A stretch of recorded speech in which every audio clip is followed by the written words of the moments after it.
이게 세특이 500자, 1학기 때 500자, 2학기 때 500자. 근데 학교 선생님들이 너무 힘들어하시기 때문에 이것을 바꿨어요. 9월달부터 어떻게? 1년에 500자. 그러니까 기존의 고2, 고3하고 이제 똑같은 거죠. 하지만 2학년 때로 가게 되면은 과목당 500자다. 이렇게. 그 다음에 여기 보면은 지금 여기 있잖아요. 요거하고 요거 있잖아요. 요거는 수능 범위. 우리가 수능 볼 때 지금 고2, 고3은 물화생리도 보고 막 이러잖아요. 여러분들은 그런 게 없어요. 학종을 준비할 때 학교에서 배우는 교과목은 물화생리, 물화생리2 이런 것들이 있는데 수능에서는 이것밖에 없다는 거예요. 수능에서는. 여러분. 거의 문과예요, 문과. 그쵸? 문과 범위인 거예요. 제가 보기엔 재수생 양상 엄청 될 것 같아요. 만만하거든. 그쵸? 자, 그 다음에 여기 보면 일반 선택이 있고 진로 선택이 있고 융합 선택인데 이 융합 선택은 절대평가예요. 나머지 다 5등급 상대평가고. 그래서 이제 이런 융합 선택은 좀 3학년 2학기 때 쪽으로 좀 갈 것 같아요. 그래서 여기서 보면은 일반 선택에 물화생리 있죠. 요게 역학과 에너지, 전자기 양자 이게 물리 2예요 기존에. 이거 물질과 에너지, 화학 반응성 이게 화 2예요. 그래서 이거를 여러분들이 선택해서 이제 들어야 되는 거예요. 문과, 이과에 따라서 또는 이공계인데 내가 진로 희망에 따라서 좀 다르게 들어야 된다. 그 다음에 여기서 보면은 자사고 같은 경우 있잖아요. 이거는 일반 선택 기본적인 과목이죠. 이쪽으로 오면 전문 수학하고 고급 미적분, 이산 수학, 고급 기하, 고급 대수 이런 것들 배워요. 상위권 대학에서 원하는 학생은요. 그냥 평범하게 고등학교 과정을 마친 학생이 아니고 힘들고 어려운 과목을 이수를 하고 온 학생들이 그리고 이제 챗GPT나 이거를 생기부나 이런 걸 많이 기록을 하시거든요. 고등학교 때. 그래서 이제 제일 중요한 게 뭐냐면은 어떤 과목을 들었는지 제일 중요해요. 어떤 과목을 들었는지 본인의 희망 전공에 관련된 과목 그리고 그 과목에 대한 이수 현황 이런 것들 그 다음에 뭐 세특 이런 것들이 그래서 전체적으로 교육과정 편제표가 굉장히 중요해졌다. 그리고 이제 정시에도 교과평가 내신 이런 것들이 탑10까지 싹 들어오는 그런 시대를 맞이하게 돼 있고 그 다음에 성대 올해 성대 사범대만 다른 학과 말고 성대 사범대는 정시에서 어떻게 뽑냐면은 학생부 종합전형 플러스 수능 최저 3합 6이에요. 이게 학종입니까 아니면 정시입니까? 근데 이게 정시예요. 마치 학종 같죠? 근데 이제 교육부에서 이제 허가를 낼지 안 낼지 모르겠는데 그 얘기는 뭐냐면 숫자에서 글자로 이동을 한다. 숫자에서 글자로. 그래서 이런 세특이라든지 창책 이런 것들의 기록이 굉장히 중요한 시대로 가고 있다. 즉 글자 활동이 굉장히 중요한 시대로 가고 있다라고 합니다. 지금 고1부터 그런 것들이 되고 있는 거고 여러분들은 말도 할 것도 없고 오케이? 그래서 좀 더 깊게 얘기를 하려면 시간이 오래 걸리기 때문에 제가 한 요 정도 선을 할게요. 자, 그 다음에 이제 영어 같은 경우는 우리가 보면 명덕외고 이쪽에서 많이 가잖아요. 그죠? 정의조에서도 명덕외고 많이 보내고 있고 그래서 보면 이런 영어에 관련된 심화 과목들 이런 것들 그 다음에 이제 국제계열은 이런 국제법, 국제통상 이런 것들을 이제 많이 배우게 그 다음에 이제 최근에 트렌드가 뭐냐 내년부터 있잖아요. 외부에 국제화 계열이 도입이 돼요. 이건 서울, 경기, 인천 다 마찬가지 전국에도 그 얘기는 뭐냐면은 보통 외부를 가게 되면은 언어 쪽으로만 가게 돼 있는데 보통 애들이 사회과학이라든지 이런 경제, 경영 이런 쪽으로 막 가고 싶어 하거든. 그래가지고 외부에서 그 국제화 과목을 도입을 해요. 언제부터? 내년에 본격적으로. 그래서 명덕외고 보면은 인문사회계열이잖아요. 그 학교가 보면은 이런 미분 이런 것들이 있는 거예요. 왜? 경제학과로 가려고 하면은 미적을 안 하면 안 되는 거예요. 그거는. 그래서 그런 학교들은 경제학과 갈 때 굉장히 도움이 된다. 그래서 국제화 과목 이런 것들 국제부에서 가지고 있는 그런 것들을 가져오기 시작했다. 그래서 정식으로 보면 외고 국제고 학교 이게 맞는 거예요. 이렇게 이제 그런 식으로 이제 가고 있다. 그래서 좀 남학생들이라든지 외고를 가더라도 다양한 스펙트럼으로 다양한 학과를 갈 수 있는 가능성이 굉장히 많아졌다는 거예요. 자, 요거 좀 넘어갈게요. 이거는 잠깐만 지금 시간 50점. 이거 되게 중요한 건데 요것만 좀 말씀드릴게요. 지금 있잖아요. 우리가 표준 편차가 안 나요. 표준 편차가. 표준 편차라고 이게 가거든요. 근데 표준 편차라는 거 뭐냐면 그 학교의 수준을 얘기하는 그 학교 수준. 표준 편차가 작을수록 그 학교 구성원들의 실력이 굉장히 높은 거예요. 근데 이런 표준 편차가 안 나와. 그래서 좀 대학들이 평가하기 쉽지가 않죠.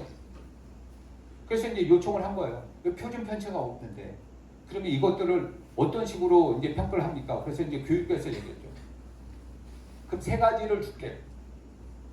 그 세 가지가 뭐? 세 가지가. 이 세 가지를 주게 되면 그 표준 편차보다 더한 것들을 알 수 있어. 첫 번, 그게 평가 정보예요. 평가 정보. 여기서 말하는 평가 정보. 일단 교육과정 편성편이 이미 가고 있고요. 이 과목별 평가 정보가 있는데 지필평가, 수행평가 비중. 수행평가 비중이 높아야 돼.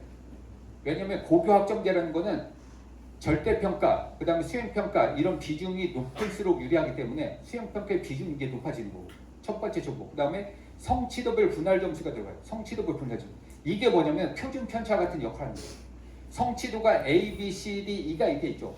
A인데 이 A가 1등급이 될 수도 있고 2등급이 될 수도 있고. 즉 절대적인 기준으로 보면은 A이지만 너는 2등급밖에 안 돼. 그래서 상대평가가 굉장히 무서운 거예요. 그래서 보면은 성취도별 분할 점수를 통해 가지고 그 학교의 수준을 알 수 있다는 거예요. 그 학교의 수준. 그래서 좀 상위권 고등학교, 일반 고등학교 마찬가지고 특목고 자사고 그렇고 이런 성취도별 분할 점수 골고루 A, B, C, D가 골고루 적절하게 분산이 돼 있는 학교일수록 유리해진다는 거예요. 근데 A나 이쪽으로 굉장히 많이 있는 학교들이 있을 수 있어요. 그런 학교들이. 근데 그 학교들은 진짜 좋은 학교거나 아니면 상태가 좀 안 좋은 학교. 그래서 이런 것들을 숫자를 다 정성적으로 분석해서 판단을 한다. 즉 그 학교가 어떤 학교에 있는지 그 집단의 소속을 굉장히 중요시 여기고 그리고 개인의 역량을 보는 거예요. 인재 트렌드가 그런 식으로 가고 있다는 거예요. 그래서 지금까지 겪어보지 못한 그런 입시 체제를 우리는 경험하게 됐는데 그게 언제부터다? 지금 고1, 2022 교육까지 시작되고 있는 고1부터. 자, 이렇게 좀 넘어갈게요.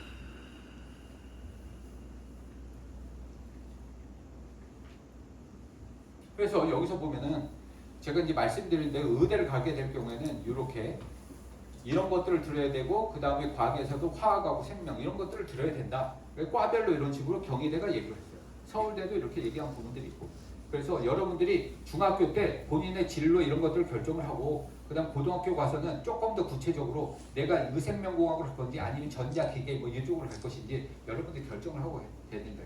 그래서 중학교 때 여러분들이 충분하게 수행평가라든지 다양한 책을 읽어가면서 본인의 진로를 결정하는 게 굉장히 중요하다. 나중에 고등학교 가서 문과도 아니고 이과도 아니고 이과인데 뭐 한지도 모르겠어요 하게 됐을 경우에는 생기부가 굉장히 혼동의 생기부를 가게 됩니다. 제가 말씀드렸죠. 5등급제로 가기 때문에 생기부가 굉장히 중요해지고 수능 체제가 굉장히 중요해지고 면접이 굉장히 중요해진다. 오케이? 왜? 변별력이 1등급이 지금 고2, 고3은 700명밖에 안 되는데 지금 고1 5등급 체제로 가니까 7,000명이 발생거려요. 그렇죠? 변별력을 어디서 확보하겠냐 이거 대학에서 보면. 그렇기 때문에 수능 체제, 그다음 면접. 아무튼 수능 공부 열심히 해야 돼요. 넘어갈게요. 그래서 이것도 좀 넘어갈게요. 그다음 보면 이제 일반고, 자사고, 이제 특목고가 있는데 특목고는 이제 과고, 그다음 외고, 국제고. 자, 이 정도는 좀 아시죠? 그래서 보면 이제 전국 단위 자사고 있는데 지금 보면 이제 하나고 같은 학교들 지금 이제 우리 학교 간 친구도 있겠지만 하나고의 강점은 이공계도 거의 영재고 수준의 그런 커리큘럼을 가지고 있고 인문 사회 같은 경우도 이공계의 영재고다 이런 얘기가 들립니다. 그렇죠? 그래서 극 수시형 학교다. 극 수시형 학교. 민사고 이런 학교. 그 다음에 좀 정시형 학교들은 현대차고 뭐 이런 학교들이 있고. 그래서 제가 보니까 대부분 이쪽에 있는 학생들은 보면은 하나고, 그쵸? 하나고 너무 좋아. 그래서 이제 하나고 좀 얘기를 좀 할 거고. 그 다음에 외대보고 있잖아요. 외대보고. 이쪽으로 좀 많이 가는 것 같고. 그 다음에 대부분이 뭐 이제 근처에 이제 좋은 일반고들이 이제 많이 있기 때문에 그 정도 학교 좀 가는 것 같고요. 그 다음에 이제 외고 쪽으로 보면은 명덕외고 이쪽으로 좀 많이 가고. 명덕외고의 특징이 뭐냐면 수시로도 명문대를 많이 가지만 정시로도 명문대를 많이 보낸다. 그래서 굉장히 좋은 외고다 이렇게 생각하시면. 그 다음에 이제 국제고. 국제고 또 이제 많이 가고요. 아까 이제 말씀드린 그래서 뭐 이쪽으로 그래서 이제 뭐 보통 제가 보기에는 이런 북일고까지 너무 내려가실 필요 없을 것 같아요. 제가 보기에는 한화고라든지 아니면 외대고고 아니면 한 수도권에서 좀 해결하시는 게 좀 낫잖아요. 그래서 보면 이제 김천고라든지 요 남학생들을 뽑혔죠. 이런 학교도 분위기 좋고 대입시도 굉장히 좋은데 너무 멀. 나중에 보면은 약간 사교육이 좀 필요할 수가 있어요. 그래서 제가 보기에는 북일고까지 가는 친구들이 있긴 한데 제가 보기엔 약간 멀은 것 같아요. 그래서 제가 보기에는 한 요 정도 선에서 하시는 게 어떠실까? 아니면은 그냥 일반고에서 열심히 내신 성적 그다음에 이제 수능 공부하고 생기부 챙기셔가지고 이런 명문대 쪽으로 가는 게 좋을 것 같고 현대청원고도 메디칼 쪽 많이 보내는 그런 대표적인 명문 학교죠. 그다음 이제 민사고 같은 경우는 원래 면접이 100분이었어요. 근데 이게 2년 전부터 어떻게 돼? 생기부 자소서 기반의 면접으로 바뀌었어요. 그 다음에 이 하나고는요 서류 평가가 들어가요. 이 학교 하나고 현대청원고 어디 갔어? 여기 서류 평가. 그래서 생기부 관리 들어가야 돼요. 다른 학교들은 생기부 평가가 들어가죠. 민사고가 들어갔었는데 이게 최근에 좀 없어진 거예요. 서류 평가 자체가. 전체적으로 입시 이런 것들이 좀 변화가 되면서요. 좀 이제 이거 아까 좀 말씀드렸고 그래서 이제 외고가 이제 국제고 과목을 가져오기 시작하게 됐다. 그래서 좀 남학생들 있잖아요. 좀 외고를 좀 많이 안 갔어. 그래서 이제 남학생들이 좀 많이 갈 수 있을 것 같아요. 그래서 이제 전체적인 진로의 스펙트럼이 이제 많이 넓어졌다 이렇게 생각하시면 돼요. 기존에는 외고가 거의 영어가 50%. 그래서 보통 여학생들이 한 7, 80%, 남학생들이 한 20% 정도 이렇게 차지했는데 조금 더 그쪽으로 갈 것 같고. 근데 국제고는 나름대로 정치, 경제, 사회, 문화 다양하게 스펙트럼 굉장히 넓죠. 경영, 경제, 뭐 심리, 미디어 이런 쪽으로 다 갈 수 있기 때문에 남학생들 조금 더 선호를 하는 것 같고. 그다음에 이제 과고는 아무래도 이제 수학과학에 숫자를 좋아하는 친구죠. 그런 친구들은 좀 과고를 가는 게 좋을 것 같아요. 제가 보기엔 자사고도 괜찮을 것 같아요. 메디칼 이런 것까지 고려했을 때는 자사고도 괜찮아요. 요거 좀 말씀드릴게요. 그래서 이제 요건 특목고 자사고 공부하는 스타일이에요. 기본적으로 있잖아요. 노트북이 있어야 돼. 그 다음에 탭을 옆에다 둬. 왜냐면 찾아가면서 보고서 쓰고 이런 것들이 워낙 많기 때문에 공부하는 스타일이고 보통 일반고 학생들은 요거보다는 좀 책 놓고 이렇게 좀 공부하는 그런 식이고요. 실험이라든지 발표 토론 이런 수업들이 워낙 많기 때문에 공부할 때 스타일이 좀 다르다는 거예요.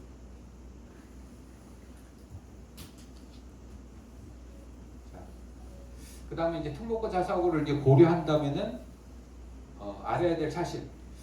중학교 때 열심히 해라. 고등학교 때 갑자기 든 것이 아니고 중학교의 경험에서 이제 결정이 되기 때문에 중학교 때부터 본인의 어떤 진로, 그 다음에 관심 있는 부분에 대한 어떤 탐구 이런 것들을 해야 되고, 그 다음에 이제 활동의 깊이가 갑자기 생기지 않기 때문에 아까 수행평가 같은 경우도 그냥 캡처해서 갖다 붙이는 것이 아니고 다양한 학술 자료를 읽어가면서 깊이 있게 공부하는 이런 것들이 필요하다. 중학교 때 해야지 갑자기 중학교 때 이렇게 안 하다가 갑자기 고등학교 가서 그렇게 할 수가 없다는 거예요.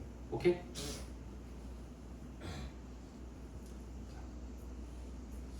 그래서 보면은 이제 성공 사례가 좀 스토리를 좀 만들어가야 되는데 이런 단순한 암경 학습이나 수동적인 학교 생활이 아니고 아까 제가 말씀드렸죠. 발표하고 토론하고 질문하고 실험하고 탐구하는 이런 활동들이 생기부에 녹여져 있어야 된다. 그래서 그런 스토리를 이제 만들어 가야 된다는 거예요.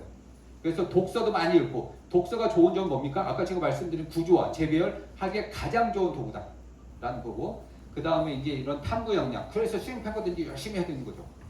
캡처해서 하는 것이 아니라 여러 가지 자료를 읽어가면서 그것들을 계속 보고서를 만들고 거기서 끝이는 것이 아니고 반드시 아웃풋으로 간다. 발표하고 토론, 적극적으로 임하라는 얘기예요. 그래서 이런 스토리를 만들어서 특목고 자사고 가야 되고 그런 친구들이 나중에 보면은 좋은 대학으로 많이 가게 되죠. 이거는 이제 동아리인데 응용 탐구반이에요. 방사능 연구 과정과 그로 인한 노벨상 수상 및 방사능 노출로 인한 사망까지 이야기를 통해 과학 연구의 가치와 연구자의 안전, 과학자의 헌신에 대해 깊이 고찰했다. 세포 분열 과정에서 염색체의 행동 양상을 현미경으로 관찰하고 DNA 이중내성 구조와 염기 간의 상부적 결합 활동을 통해서 땡땡땡 해가지고 맨델을 완두콩 이런 식으로 해가지고 동아리 활동인데 대부분이 보면은 아이들이 이 동아리가 막 스포츠 동아리하고 막 그러잖아요. 그래서 여러분들이 이런 학습 동아리 있죠. 진로 동아리 이런 것들을 최소한 하나 정도 선택해서 깊이 있게 탐구하는 이런 것들이 있어요. 그래서 이런 스토리를 만들어서 여러분들이 특목고 자사고 가야 되고, 설령 내가 특목고 자사를 가지 않는다고 하더라도 일반고를 간다고 하더라도 이런 식의 어떤 탐구하고 경험 이런 것들이 되게 중요하다. 왜? 이 사고력은요 갑자기 나오지 않아요. 중학교 때 이렇게 한 학생들이 고등학교 때 가서 그런 사고력이 나오고 본인의 역량이 발휘가 되는 거예요. 이거 자소서 얘기하면은 시간 오래 걸릴 것 같은데 넘어갈까? 요거만 거의 다 이제 끝났기 때문에 요거 좀 읽어볼게요. 그래서 이제 자소서가 쓰는 이제 방식이 뭐냐면, 제가 이제 이걸 말씀드리는 거는 이제 이런 식의 어떤 자소서를 작성을 하면 되고, 그 다음에 여러분들이 이런 탐구 주제 있잖아요. 그리고 자소서를 쓸 때 교내로 다 해야 돼요. 교내. 요즘 트렌드 자체가 좀 교회로 가서 뭘 하고 이런 것들 이제 물론 그런 걸 써도 되긴 하는데, 교내에서 했던 활동, 교실 수업에서 했었던 교과 세특 활동 또는 동아리 활동 있잖아요. 이런 걸로, 그 다음에 봉사활동 이런 것들 인성했을 때 교내에서 했던 것 위주로 써야 돼요. 이런 식으로. 그래서 요거는 전체적으로 보면은 진로, 그러니까 진로, 뭐 학업계획, 진로계획 뭐 요런 말고 자기주도 학습의 이제 탐구 활동이에요. 하나의 사례만 제가 이제 말씀드리고 좀 마무리를 좀 할게요. 읽어보겠습니다. 물병을 들고 원판, 이게 이제 수업에서 이제 시작이 된 거예요. 교실 수업에서. 물병을 들고 원판 위에서 양팔을 접으며 회전 속도가 빨라지는 실험 영상을 보았다. 실험 영상을 보고 궁금해서 뭔가 탐구하고 이런 것들이 과정이 나와요. 단순한 행동 하나로 회전 속도가 변하는 것을 보고 흥미를 느껴 그 원리에 숨겨진 각 고정량 번호 법칙에 대해 깊이 탐구하고 싶은 열망이 생겼다. 탐구하고 싶은 열망이 생겼다. 뭔가 궁금증이 생겨야 돼요. 물리에 관한 용어들이 생소하고 어려워서 인터넷 영상 강의를 통해 각 운동량의 정의와 관성 모멘트 등 기본 개념을 다졌다. 위 영상에서 회전 속도가 빨라진 이유는 반지름이 줄어서 각 운동량을 보존하기 위해 회전 속도가 증가한 것이었다. 탐구한 내용을 바탕으로 동아리 친구들과 토론하며 서로의 생각을 공유하고 질문을 던지며 더욱 깊이 있게 이해를 합니다. 뭔가 확장하는, 연량 확장하는 그런 노력이 이제 들어가야 되고, 예를 들어 헬리콥터 프로펠러에도 각 운동량 부준법칙이 적용될까? 라는 궁금증이 생겨 라는 친구의 질문에 대해 프로펠러 길에 따른 속도 변화를 실험했다. 실험 결과 프로펠러 길이가 짧을수록 회전 속도가 빨라지는 현상을 관찰할 수 있었다. 이를 통해 헬리콥터 프로펠러에도 각 운동량 고등법칙이 적용된다는 것을 확인할 수 있었다. 물리학은 어렵고 복잡하다고 생각했지만 각 운동량에 대해서 탐구하면서 생활 속 물리학의 원리에 재미를 느꼈고 다른 사례를 찾아보고 싶었다. 스스로 궁금했던 점을 알아가면서 해결하면서 느낀 성취감과 뿌듯함이 과학 공부에 대한 깊이 있는 애정을 깊게 해주었다. 이런 식의. 그래서 뭔가 어렵게 자소서를 쓰려고 하지 말고 본인이 했던 학교 수업에 있었던 수업의 내용들 있잖아요. 발표하고 토론했던 들, 공시가 이론에 대해서 연구했던 것들, 탐구했던 것들. 그 정도 수준 쓰면 되고, 자소서를요 너무 어렵게 쓰려고 하지 마요. 왜? 타겟이 될 수 있어요. 그래서 학교 생활에 연계해서 충실하게 쓰는 게 최근 트렌드고 합격률이 높아요. 제가 보니까. 오케이? 학교 수업과 학교 활동과 반드시 연계시켜요. 자, 그 다음 넘어갈게요. 이건 이제 된 거예요. 자, 저한테 주어진 시간 준비는 많이 했는데 제가 좀 말이 좀 빨랐죠. 많은 것을 좀 전달하려다 보니까 이렇게 된 거고. 자, 궁금한 거 있을까요? 질문 하나만 받을게요. 하나? 두 개? 없어요?